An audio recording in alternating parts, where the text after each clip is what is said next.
thank you ever so much for taking time out of your busy quarantine to to speak to me and also be part of HistFest Digital, which I've named HistFest Lockdown, because I'm hoping that people will enjoy. It will offer a bit of escapism for people that are cooped up at home at the moment and just want to think about anything other than the situation that we're in. So you are, of course, the author of the best-selling, award-winning, critically acclaimed book, The Five, which is a phenomena. But I wanted to just go back to ask you questions that you've probably been asked a million times before now. Sure. Book. But first of all, you're good, you're well, everything's fine with you? I'm fit and healthy today. That's good to know. So let's go straight back then. Let's turn the clocks back to the 1880s, which is when your book is obviously set. What was London like at this time? Oh gosh, well, London really was a city of two halves. So and two halves and have and have not really. So you had the wealthy people in London, and of course you had middle classes as well, and then you had a large number of people living in absolute destitution.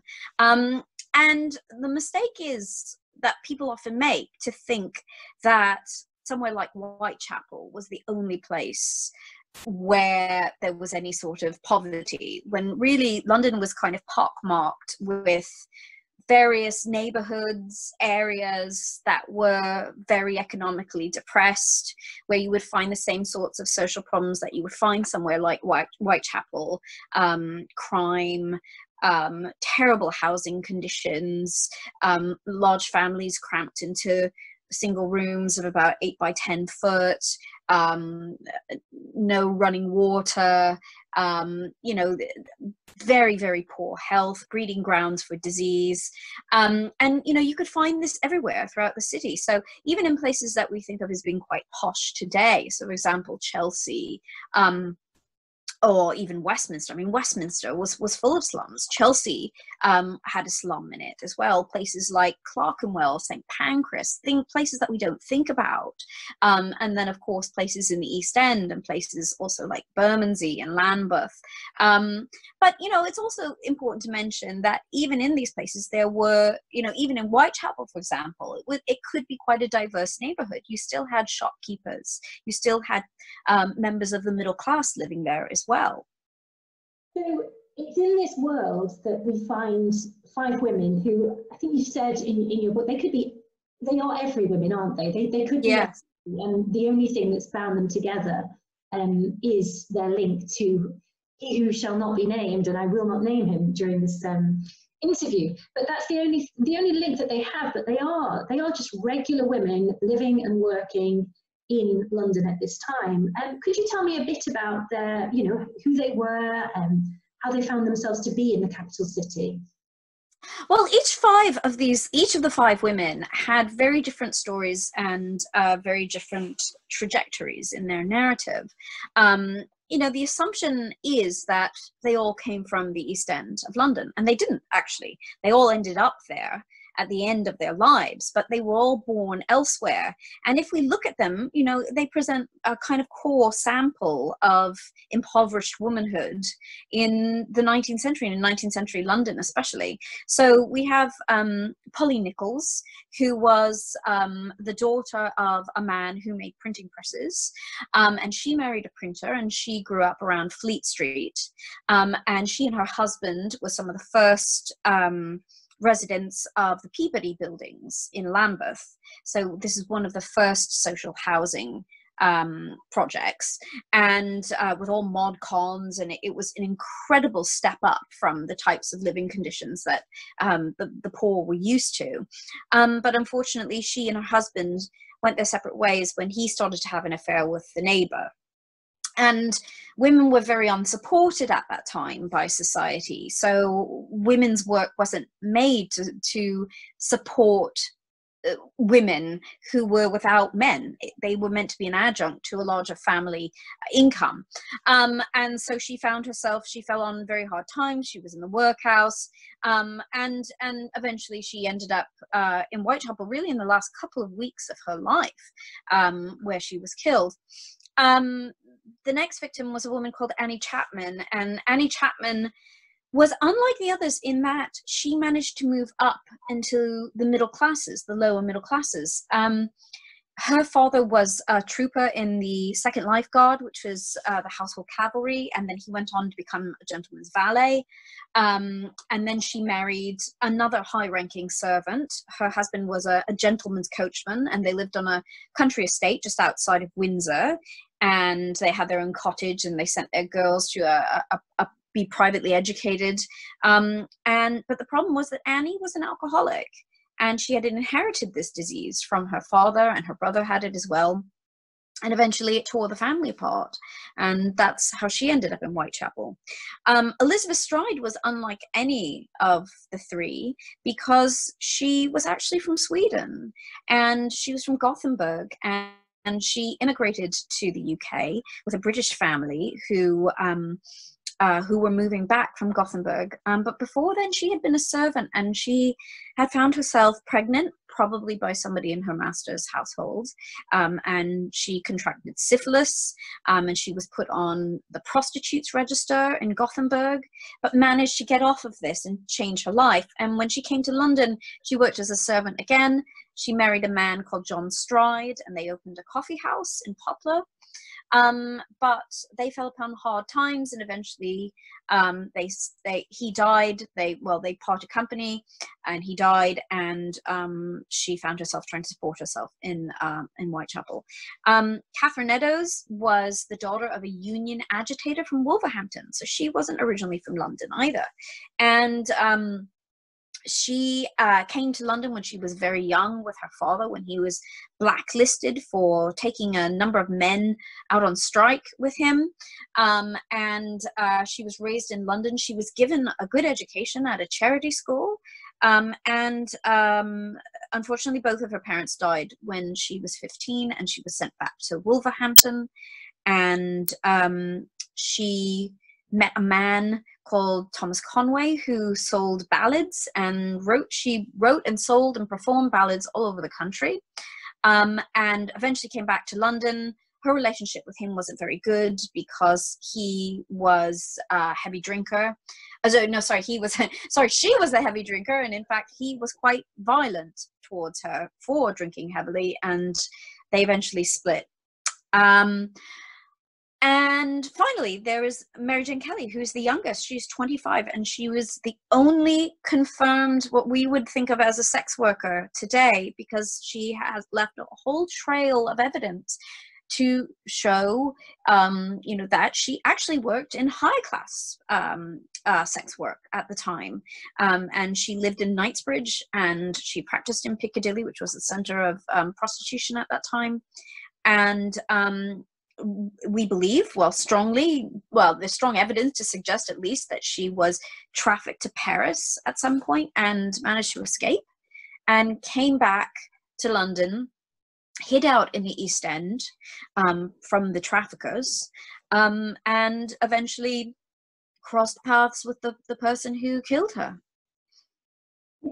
It's fascinating because they do have such varied lives, as you've said yourself, but the things that seem to bind them together, aside from their untimely ends, is the wider themes at this time of poverty, alcoholism, and violence, domestic violence. Could you speak to me a little bit about that, and what the situation was with alcoholism in London at this time, and were there any movements to try and prevent people living lives of excess when it came to alcohol?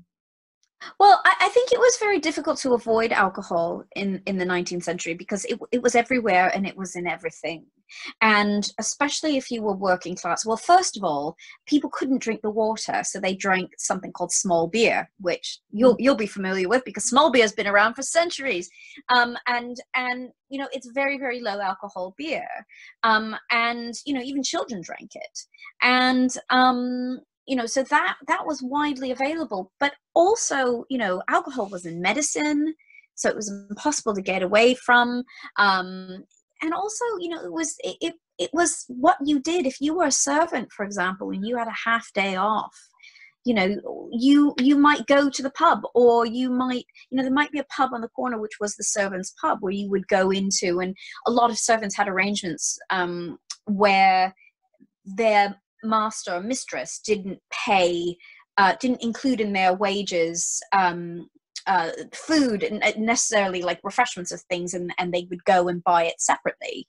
And so there were servants' pubs, and people would go to pubs, and so they're just almost, it was inescapable. Alcohol was everywhere, and life was miserable, and it was an easy way of drowning your sorrows.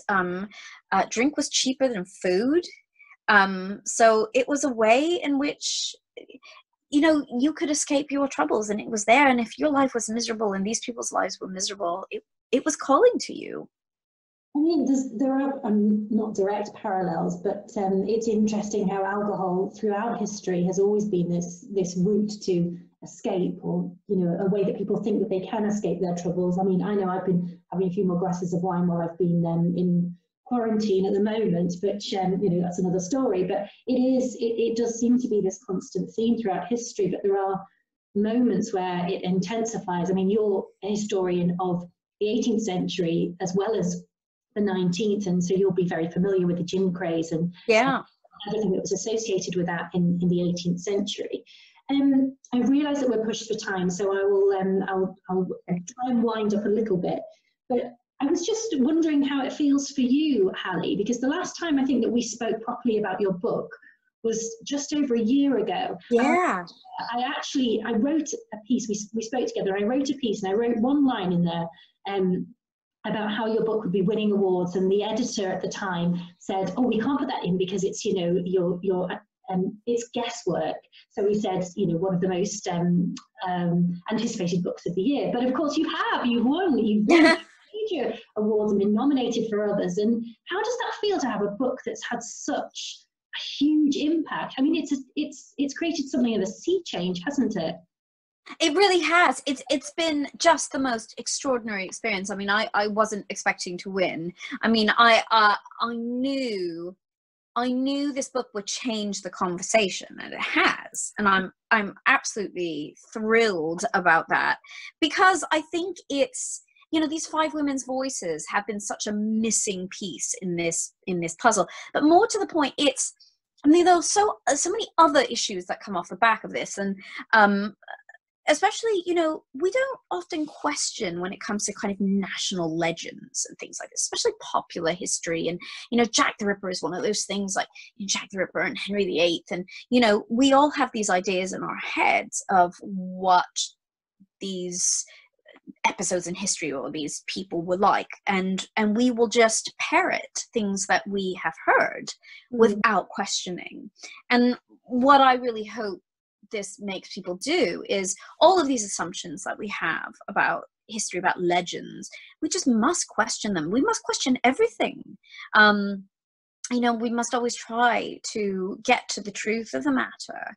And I think that's certainly encouraged people to do that. But I also think, I feel that for so long, I think one of the things that really surprised me was how abusive this whole narrative has been towards the women, so that it's all about Jack the Ripper, and it's all about these women were killed so he could be him. So his story begins with their deaths, so they're just judged as inconsequential, which just continues the whole theme of what it was like to be a woman born into poverty in the 19th century anyway, which is you were regarded as inconsequential, and in death we reinforce their their unimportance. And I think that's horrifying to consider. So, to make them human again, to bring them back into the story, first of all, gives them a voice, but also diminishes his voice, which is a really important thing, I feel. Yeah, I agree, and I think it's fantastic what you've done. You've definitely silenced this collective howl that we've heard throughout the 20th century that's kind of mythologizing a figure that never really existed in the way that we think. So we'll never know who he was or she. Finally, before I let you go, I just wondered what's next. What are you working on at the moment? Can you speak about it? Yes, I can. So I'm going to stay in true crime because I'm really finding true crime, or ethical true crime, effectively is what it is, presents a really interesting way for us to examine historical time period and to look at social history in particular, and particular societies' belief sets. And I'm not so much interested in the crime aspect as I am about the society surrounding it. So, you know, a society will create victims, and that same society will create a killer. So what was society doing? What went wrong to enable these two parties to be cultivated in this environment? And so I'm quite interested in that. So I'm looking at the Crippen murder through that lens. So that took place in 1910. And there was a massive transatlantic element, such a fascinating time period. I mean, the story itself stretches really from about kind of the early 1880s to 1910, and the tremendous changes that are happening at that time, both in this country and the United States. Crippen and his wife, Belle Elmore, who he killed, were both Americans. And so there's a whole American side of this story. But it looks at the middle classes, but it looks at women in particular, and the three women that Crippen was involved with. His Belle, who he killed, looking at her life, looking at Ethel Leneuve, his secretary, who he ran off with, and then looking at his first wife, who died under mysterious circumstances. She was an Irish immigrant who became a nurse when she came to the United States, and she died mysteriously in Salt Lake City with him. So I'm going to investigate what may have happened to her as well. Well, Harry, it sounds fascinating, and thank you from just for all women that read history books for correcting this age-old narrative of men being the only important figures in our history. And yeah, it's great, everything that you do. But I will leave you to it. So thank you for giving some of your time today to the HistFest Digital Festival, and have a nice. It's a pleasure. Okay. Pleasure. Bye.